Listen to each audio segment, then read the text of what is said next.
Sampai kita berpikir ketika kita baru patah hati, lantas dunia sudah berakhir. Masih ada Allah.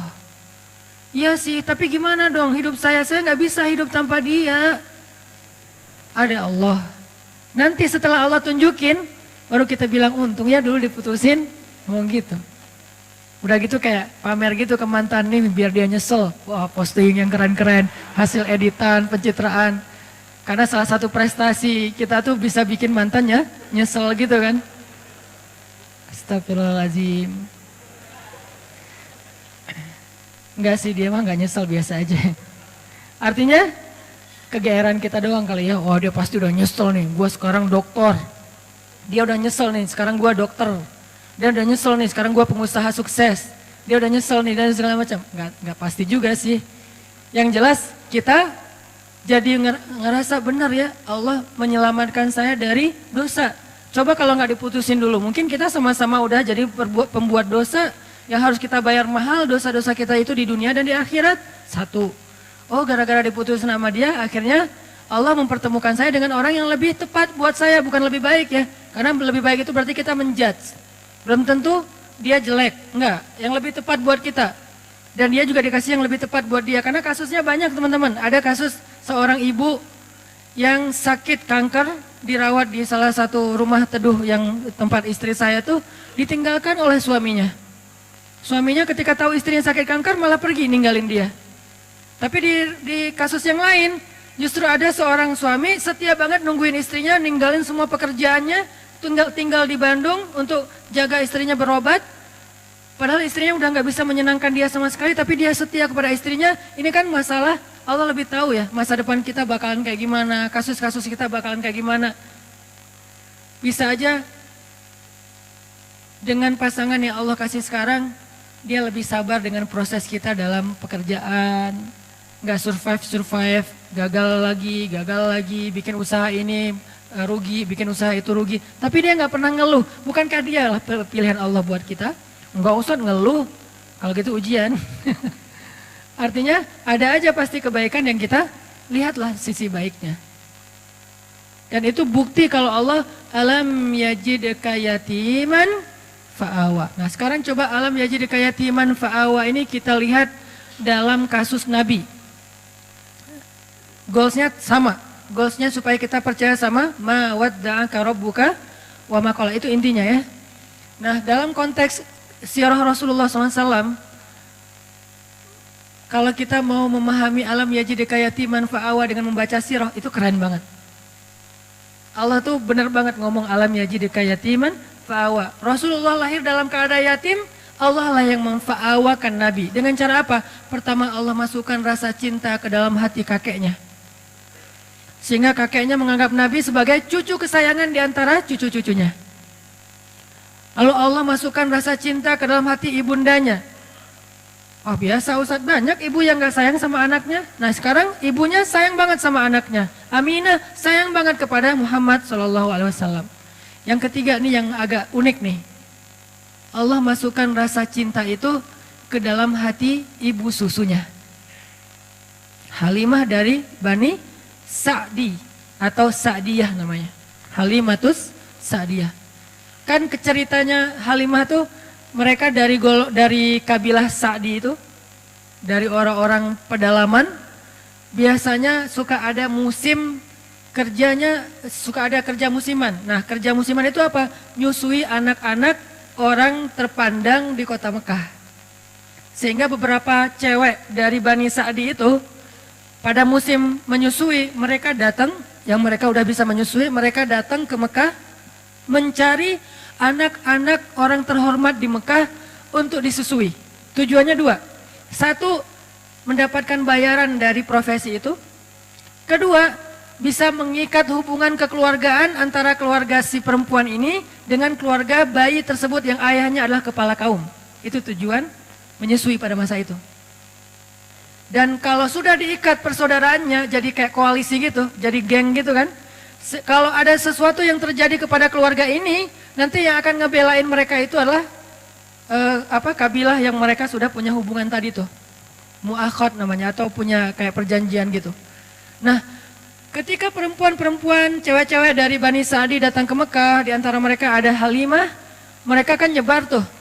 Sesuai dengan rekomendasi dari temannya, yang kenal dari sebelumnya, punya link apa segala macam. Datang ke rumah-rumah orang-orang terpandang di Mekah, terus cewek-cewek itu pada satu persatu mendapatkan bayi untuk disusui.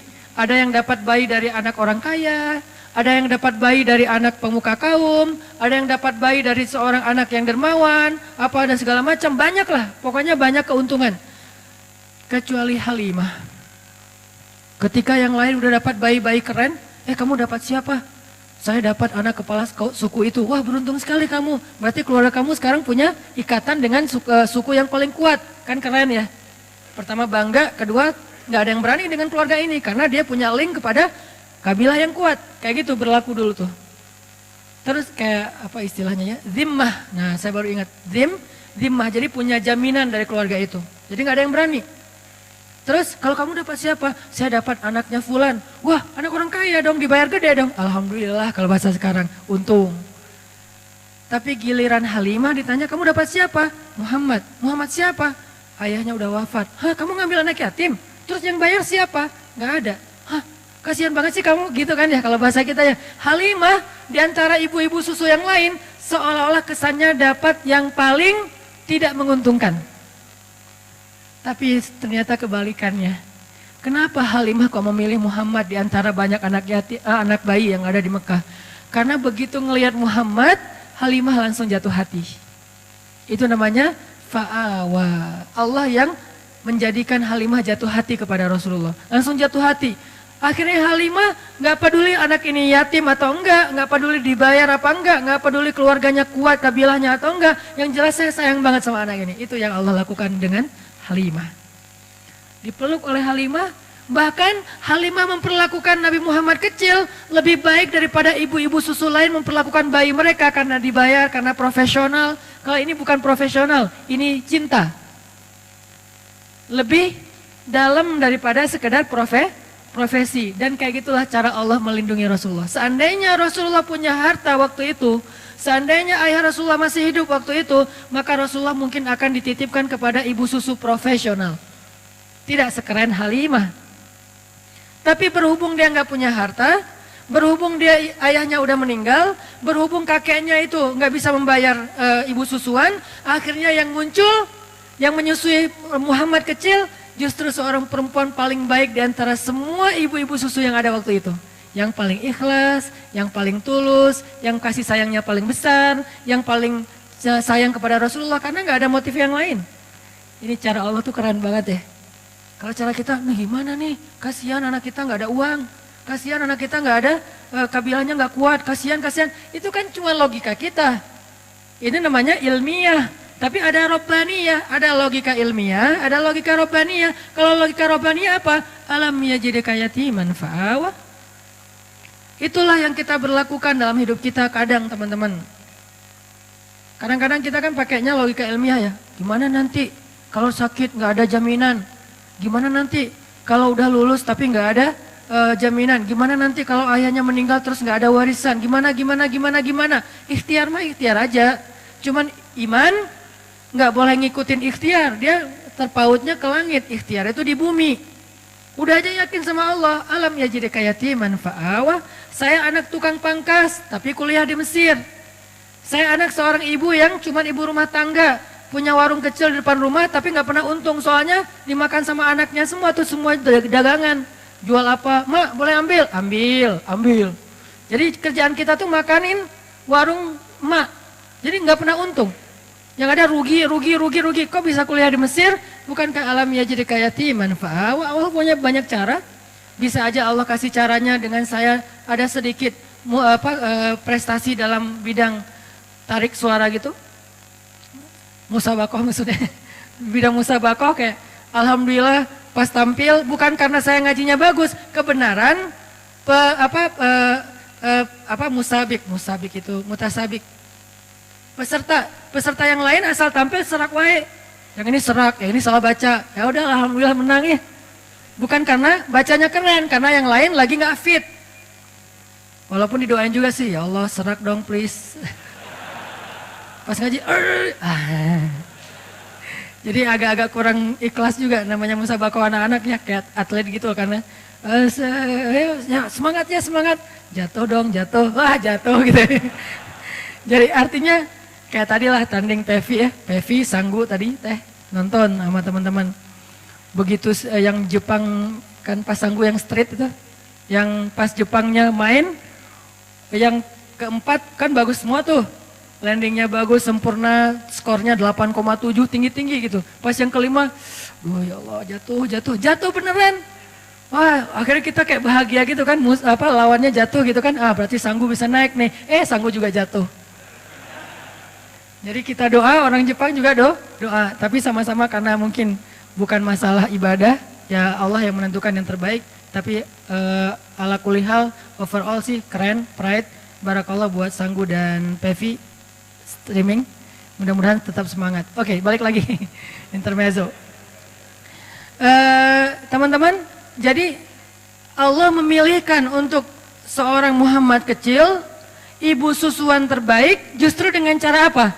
Gak punya modal, gak punya pengaruh, akhirnya dapatlah gak punya ayah, malah dapat ibu susuan terbaik. Kalau masih ada ayahnya, kalau ada modalnya, kalau punya pengaruh, pasti yang dapat itu ibu susuan yang ada maunya. Ini cara Allah teman-teman. Alam yajidka yatiman fa'awa. Selesaikah di situ? Belum.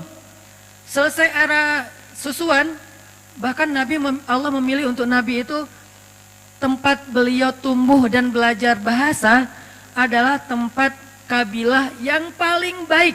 Karena ada beberapa ibu susuan dari kabilah yang banyak, Allah pilih untuk Rasulullah kabilah Sa'diyah. Kabilah Sa'diyah ini apa? Yang ngomong bahasa Arabnya tuh paling lekoh. Yang ngomong bahasa Arabnya paling lekoh di antara orang Arab. Yang paling ningrat gitu kalau ngomong. Saya pernah jalan sekali ke New Zealand. Belum pernah ke London sih, jadi tahu Britishnya lewat New Zealand. Kalau ke Singapura kan beberapa kali lah ya. Bukan karena banyak duit, bukan. Karena transit. Ke Singapura beberapa kali lah ya. Dengar scene English kan beda banget ya.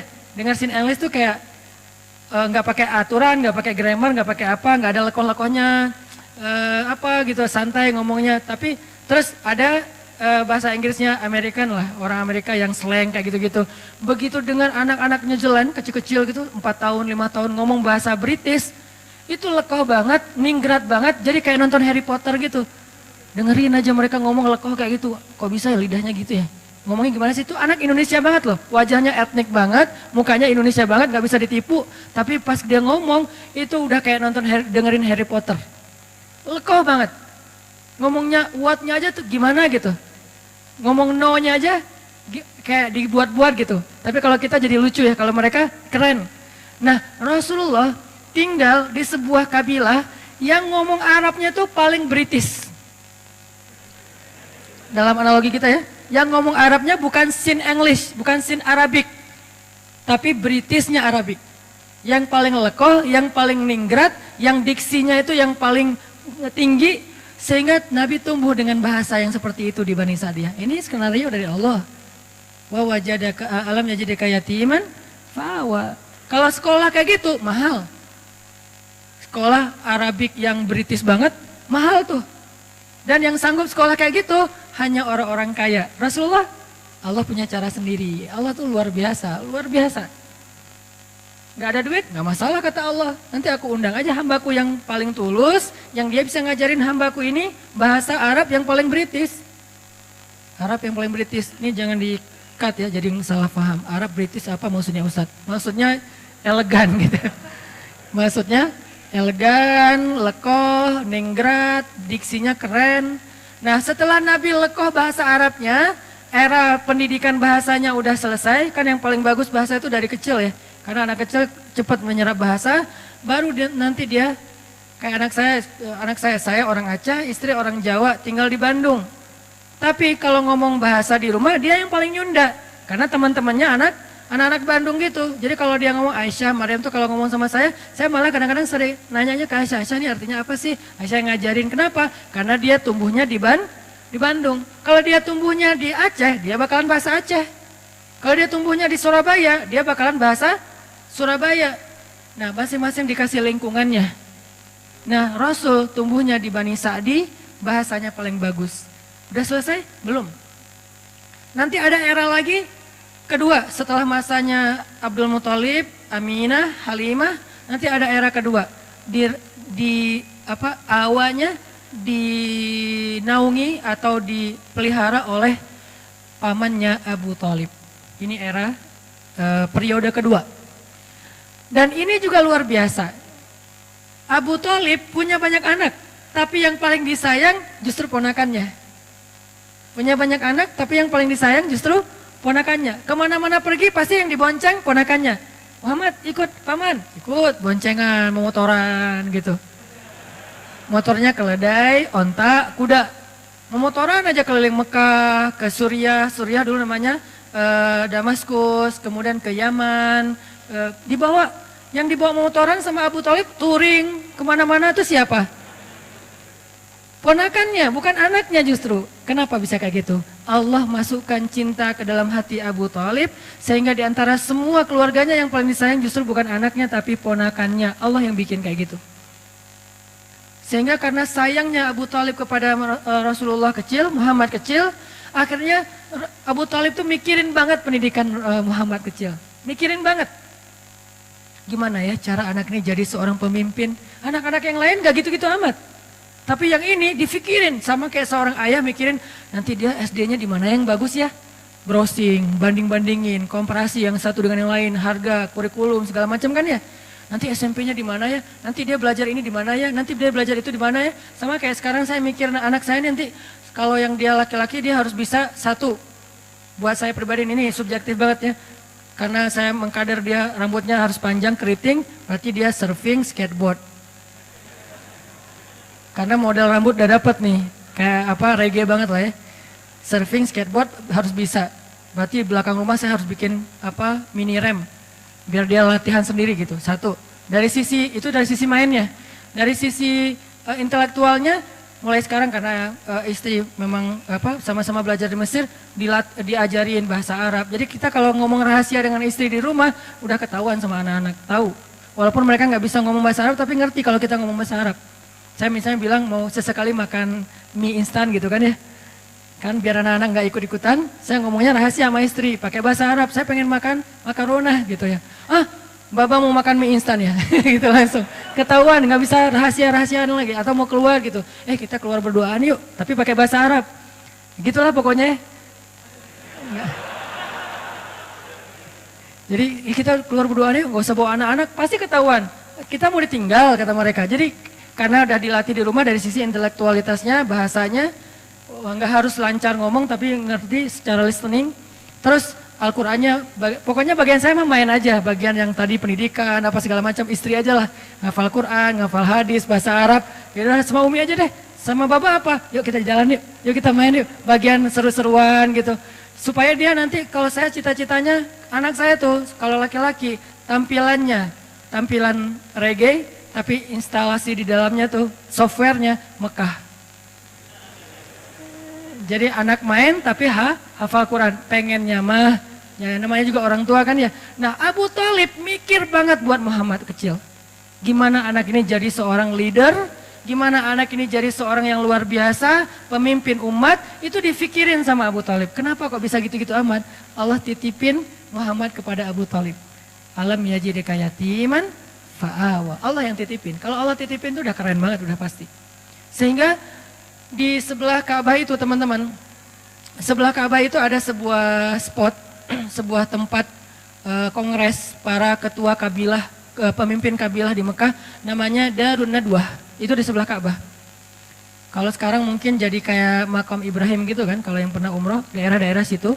Jadi sebelah Ka'bah ada tempat orang-orang kepala suku Mekah itu sering bikin kongres.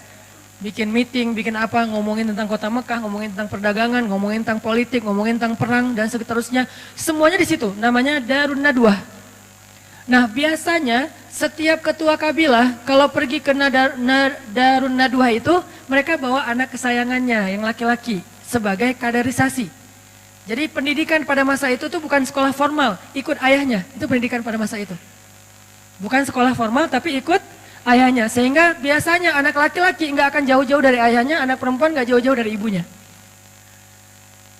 Sehingga Nabi SAW ternyata selalu dipilih oleh Abu Thalib di antara anak-anaknya untuk ikut Abu Thalib ke Darun Nadwah. Yang lain milih anak laki-lakinya, Abu Thalib milih ponakannya. Coba, ngapain dipilih ikut dalam Darun Nadwah? Nanti di Darun Nadwah dia duduk di sebelah Abu Thalib.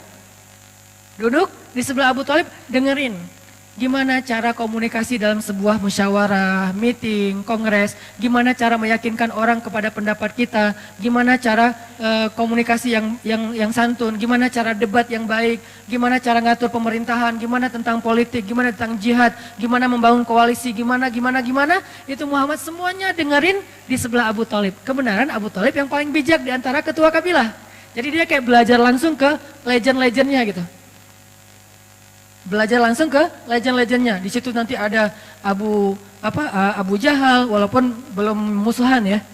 Abu Jahal masih dikenal Abu Al-Hakam. Jadi kalau ngeluarin kata-kata itu syair semua. Nabi jadi ngedengar, oh gitu ngomong yang diksinya bagus. Oh gini ngomongnya yang punya wawasan. Oh gini ngomongnya yang menyampaikan teori, analogi segala macam. Muhammad belajar kayak itu. Sehingga ketika Muhammad pulang ke rumah, anak-anaknya Abu Thalib mengupdate berita tentang politik Mekah lewat Rasulullah. Muhammad tadi ngomong apa di sana? Gitu coba. Padahal ayahnya sendiri kepala suku, tapi ayahnya memilih Muhammad kecil. Alam yajidka yatiman fa'awah. Allah itu udah sebaik-baik pembuat rencana lah pokoknya. Ini harusnya menjadikan kita makin belief, makin yakin sama Allah. Kalau diserahin urusan kita ke Allah itu emang dahsyat. Ketimbang kita bikin sendiri, kita nggak apa-apa merencanakan hidup sendiri, merencanakan masa depan sendiri, nggak apa-apa. Tapi tetap serahin ke Allah urusan apa? Urusan jalannya. Jangan sampai kita melenceng. Karena begitu kita melenceng dan menganggap melenceng itu lebih menguntungin kita, berarti Allah udah nggak terlibat dalam hidup kita. Dan kalau Allah udah nggak terlibat, mentok nanti ujung-ujungnya. Kalau kita ngikutin jalan Allah yang lurus, walaupun menurut logika ilmiah kayak nggak jelas gitu, ikutin aja. Karena emang jalan Allah itu unik. Sering banyak surprise gitu kan ya, sama kayak Rasulullah, kok gitu sih harus yatim dulu, kan nggak tahu nih alasannya, pas tahu, oh iya ya, ternyata dengan yatim justru dapat Halimah, kok gitu sih yatim, dengan yatim justru dapat Abu Thalib, dan seterusnya dan seterusnya. Ini era Abu Thalib, ada 3, nanti ada era yang ketiga, Khadijah. Inilah era paling romantis, paling manis dalam hidup Nabi, era Khadijah. Buat yang belum dapat Khadijah, baca ayat itu. Alam yajidka yatiman. Yatim dalam konteks kita, jomblo.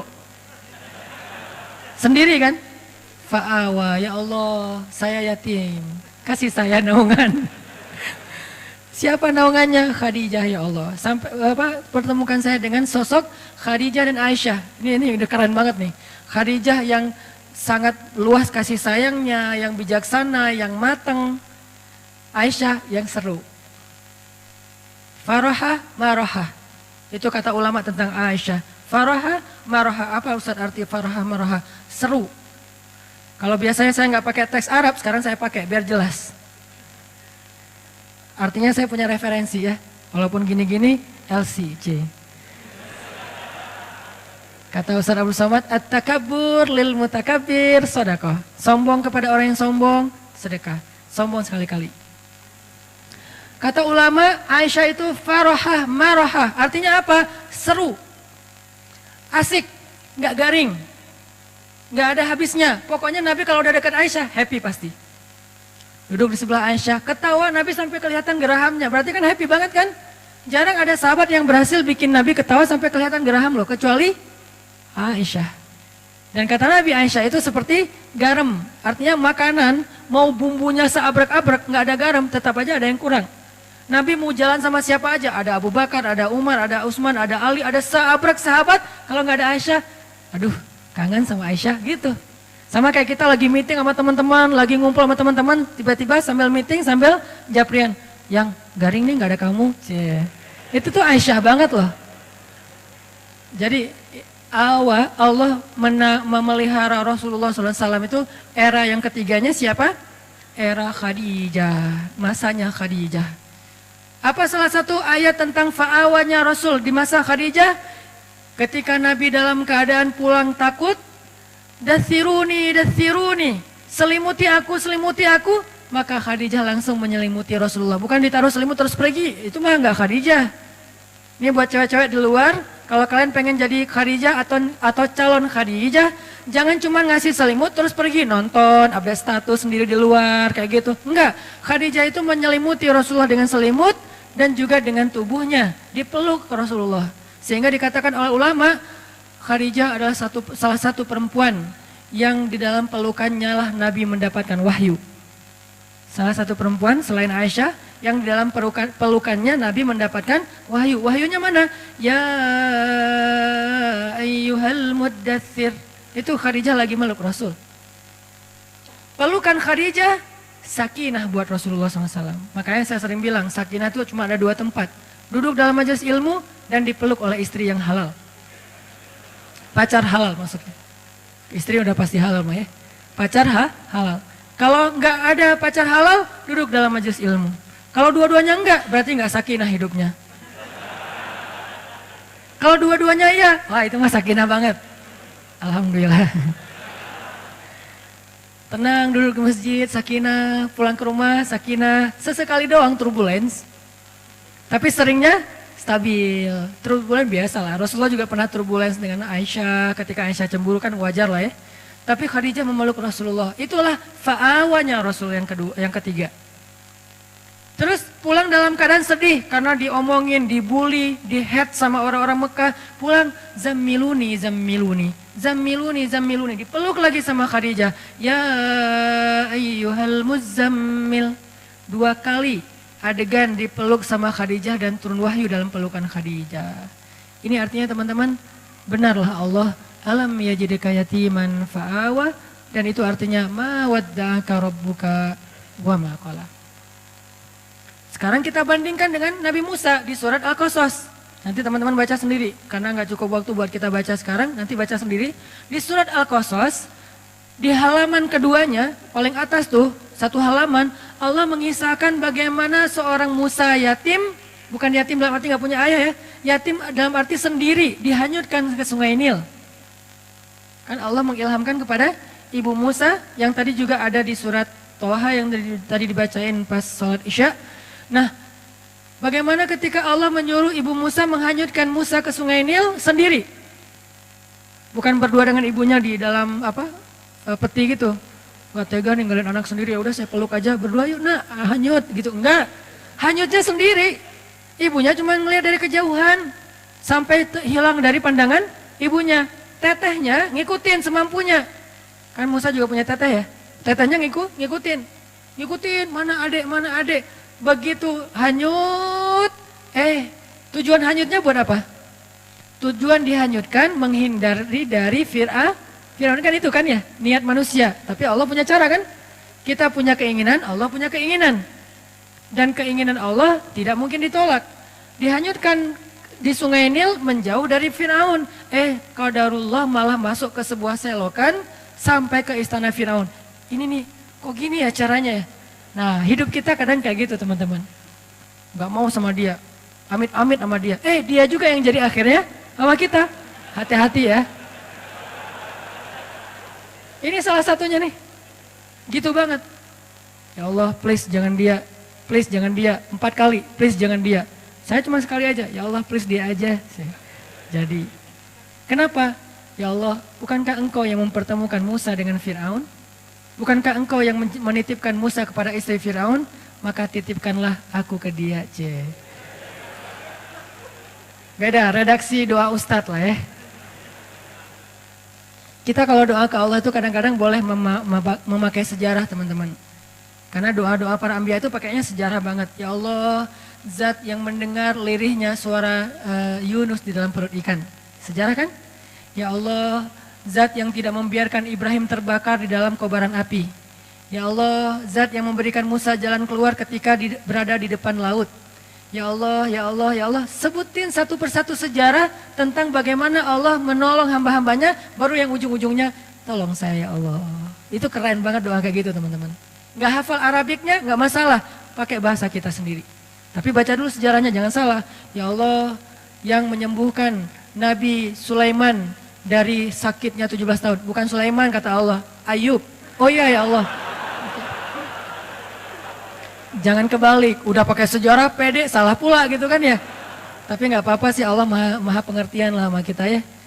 Arti pengertian apa? Bahasa Arabnya Raufun. Allah tuh maha pengertian banget sama kita. Tapi jangan disengaja.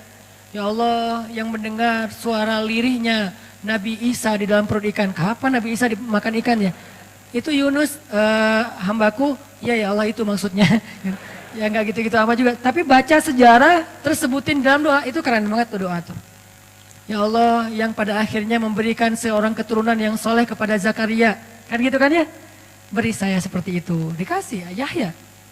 Ya Allah pengen banget punya anak yang nanti dia menjadi salah satu tokoh pergerakan yang membangun yang menyebarkan kebaikan agamamu, keadilan kepada orang-orang yang terzolimi. Ya Allah seperti seorang ayahnya pendiri Turki Utsmani. Panjang gitu. Beri saya anak laki-laki. Saya kasih nama Ertugrul Ghazi. Dikasih. Sebutin sejarah, baca sejarah, karena saya senang banget sama sejarah. Buat saya sejarah itu kayak nonton film. Karena saya hobinya nonton, daripada saya cuma nonton film entertain, kenapa nggak nonton film sejarah? Nonton film sejarah bisa dalam makna nonton filmnya atau baca bukunya, itu keren banget. Nikmatin banget adegan-adegan sejarah. Makin tebal bukunya, berarti makin detail adegannya. Gini banget ya, wah luar biasa ya. Diulang lagi, biar adegannya tuh menghayati, kemudian disampaikan dalam bentuk storytelling. Sirah, sejarah para nabi. Itu pas kita berdoa baca kayak gitu tuh kayak kita kayak lagi nostalgia gitu sama Allah. Ya Allah kan Allah dulu pernah gini. Iya. Allah kan pernah gini. Iya. Ya Allah kan pernah gini. Iya. Sekarang giniin saya dong. Oh ya udah deh gitu. Jadi kayak asik gitu kan doanya kan ya. Tapi kalau doa ya Allah saya pengen ini. Apaan sih kamu? To the point banget sih jadi orang. Gak ada basa-basinya. Walaupun boleh banget sama Allah tuh boleh banget. Cuman kayak kurang romantis kan. Sama pasangan kita kalau mau minta sesuatu kan.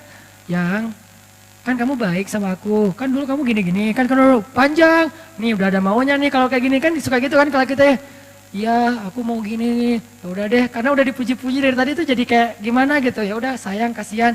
Allah tuh bukan mau dipuji, bukan harus dibeli dengan kata-kata gombal, bukan. Allah berhak mendapatkan itu. Kalau manusia aja kita gituin, Allah lebih berhak mendapatkan itu. Bukan karena Allah pengen digituin, tapi emang Allah yang paling berhak mendapatkan semua gituin. Maksudnya semua pujian kita gitu. Itu teman-teman. Jadi balik ke Musa, akhirnya hanyut ke sewakan, masuk ke tempat pemandian keluarga besar Firaun ditemukan. Intinya ada kalimat yang tadi saya baca di surat Toha, ini kata kuncinya. Wa alqaitu ilaika mahabbatan minni walitusna'a ala aini. Itu kata kuncinya. Ketika ditemukan oleh keluarga Firaun, diberikan kepada istrinya Firaun, qadarullah istrinya Firaun belum punya anak. Itu skenario Allah. Istrinya Firaun belum punya anak. Begitu ngelihat bayi itu, wa alqaitu ilaika mahabbatan minni. Tiba-tiba aku masukkan mahabbah, cinta dariku ke dalam hati perempuan itu supaya dia mencintaimu, jatuh hati. Ini Allah yang bikin. Itu bukti ayatnya. Wa alqaitu ilaika mahabbatan minni. Aku masukkan cinta dariku kepadamu melalui seorang perempuan yang menemukanmu. Walitusna ala aini. Kemudian kamu dibesarkan di istana itu dengan pengawasan dari aku. Allah yang mengawasi. Walitusna ala aini. Kamu dibesarkan, kamu diperlakukan, kamu diapa-apain di dalam istana, ala aini, aku yang mengawasi. Coba. CCTV-nya langsung dari langit. Satelit. Ala aini. Ini kalimat jaminan banget loh. Walitusna'a ala aini. Maka minta kepada Allah, ya Allah, peliharalah saya di bawah pengawasanmu. Sebagaimana engkau memelihara Musa di istana Fir'aun. Sejarah kan? Sehingga ketika Firaun mau menyakiti Musa, Allah yang membela. Lewat siapa? Lewat istrinya. Datang Firaun, siapa ini? Pasti bayi Bani Israel nih yang mau dihanyutkan supaya nggak dibunuh. Nggak tahu, nemu, kata istrinya. Ya udah aku bunuh aja. Jangan gitu dong. Kalau udah diyang-yangin kan susah ya sama istrinya. Istrinya cantik pula, keren lagi tuh dan kesayangan Firaun banget. Sehingga akhirnya istri Firaun membujuk Firaun,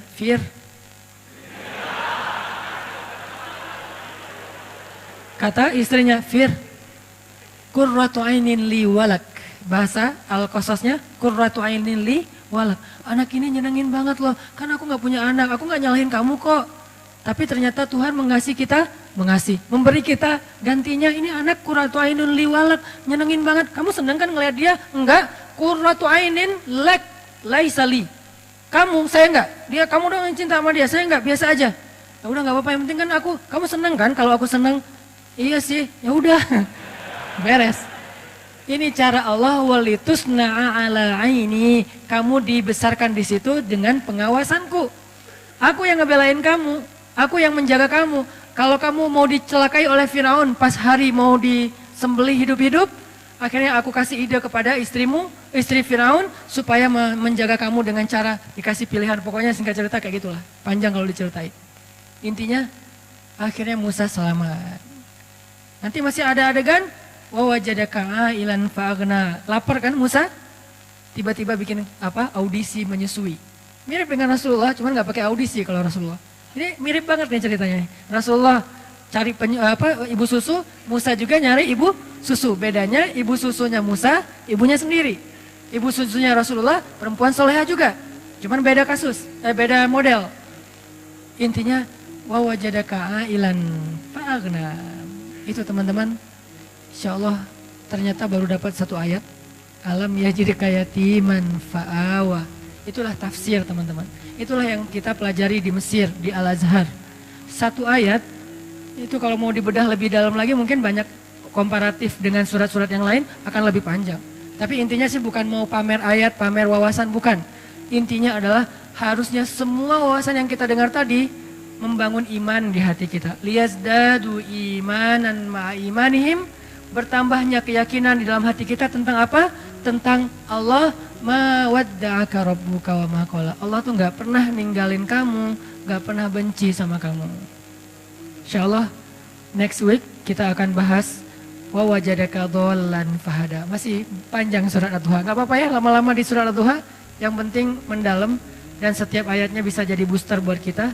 Gak usah terburu-buru, sehingga kita bisa jadikan Al-Quran syifa lima fis sudur, obat hati kita, rahmatan, menjadi kebaikan buat kita insyaallah.